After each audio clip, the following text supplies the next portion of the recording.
Hey, good morning, everybody. So this is what we're working on now. This is the front room upstairs. So there's the stairs coming up. I'm pouring into you here. Stairs coming up from the front door, which is right there. And this is the only room along with this little, what I call the boudoir, that we've not rewired yet. So we are, this room was completely covered in wood paneling, which then was painted. The paneling went right over the lath and plaster. On the two exterior walls, they had actually furred it out with little 1x3s and then put styrofoam in all the spaces and then covered that up with the wood paneling. So what we did is we pulled all that off because we think that they probably put that insulation, that cheapo styrofoam insulation in before they put the foam on the outside along with the vinyl siding. So we're gonna just actually go back to lath and plaster, primarily because with the lath and plaster, it it hid all of the detail in the window trim, and then we're going to replace the baseboard trim when we have a chance. So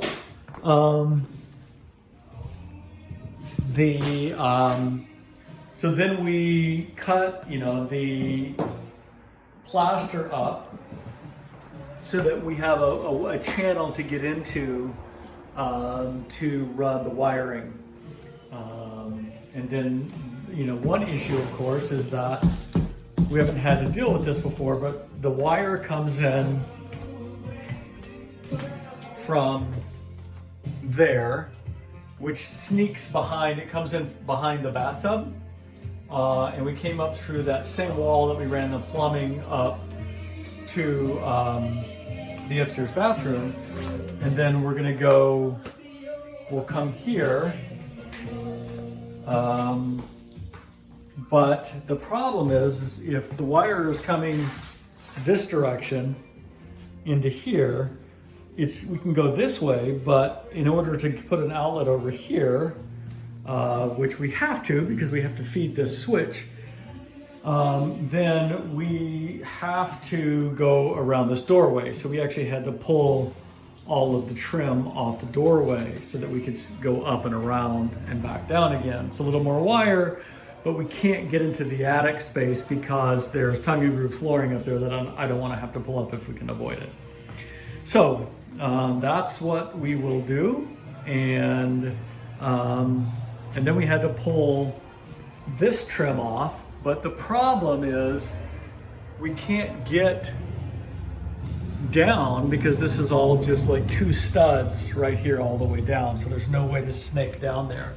So what I had to do was we drilled a hole right there and popped into this wall cavity right there where you see that string coming out. And then I pushed a string line with a weight on it and then dropped it down that wall. So we'll feed the wire down that way. That way we can get to this wall and we can also feed the closet. And then we can feed this overhead light. That's gonna be a little trickier because the joists run this way. So I know we're gonna have to cut at least a couple of holes to be able to get into that. Couple holes in the ceiling in order to be able to get the wire all the way over there. But we also have this issue here with this old ceiling, whether we decide to keep that or pull that, we don't have to decide yet. So, but we will decide soon. So anyway, that's what we're working on now, and I'll keep you updated. Hey, so to get, I have to thread a line down in order to get to that outlet. So eventually the main feed, the load is going to be coming from this direction. There'll be an outlet here-ish. It'll come up, it'll hit here, and then that will split off and that will go to there, but also the load will continue up and around. So I've got to be able to get up here and through there. Unfortunately, there's, 2 or 3 studs in a row, probably 2. So what I did is, let me turn the light on up here. There we go. I drilled the hole because we're going to come in on top of this. You can see the one hole going that way. I drilled a hole there, and then I tied a nut onto a string line and then put it through this piece of PEX just so that I could, hold the string line tight and push the PEX in with the nut so that the nut actually goes all the way through into that space. And then I can start pushing the line in, which should allow the nut to fall down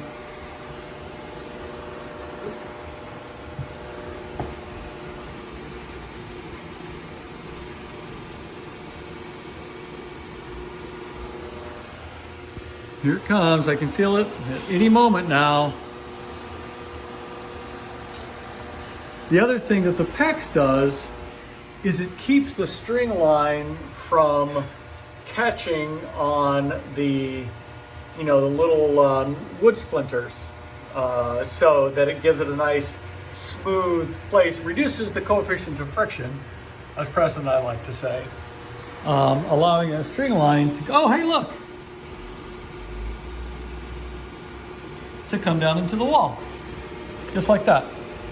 So now we've got the string line from there to here, so that's regular full wire.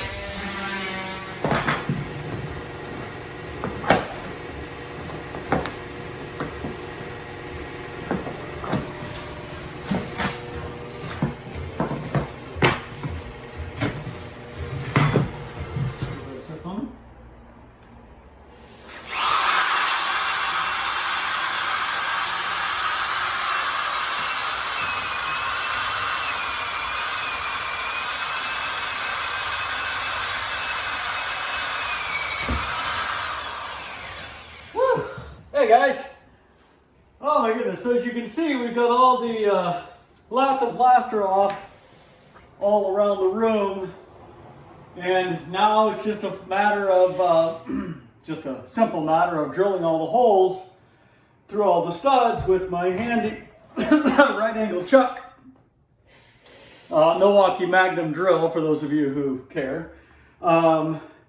So we've got one drill set up for the straight bit, the other drill set up for the right angle for whatever we happen to need.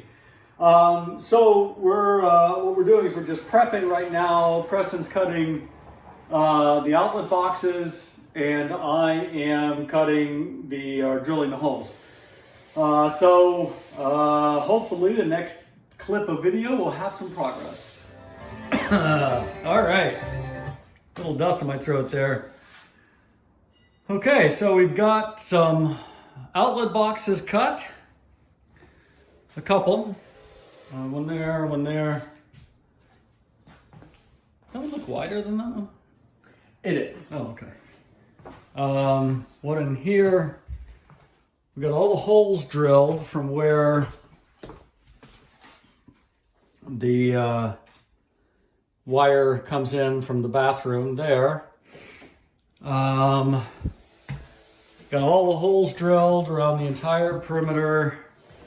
So pretty much we're ready to go once we get the outlet boxes cut. And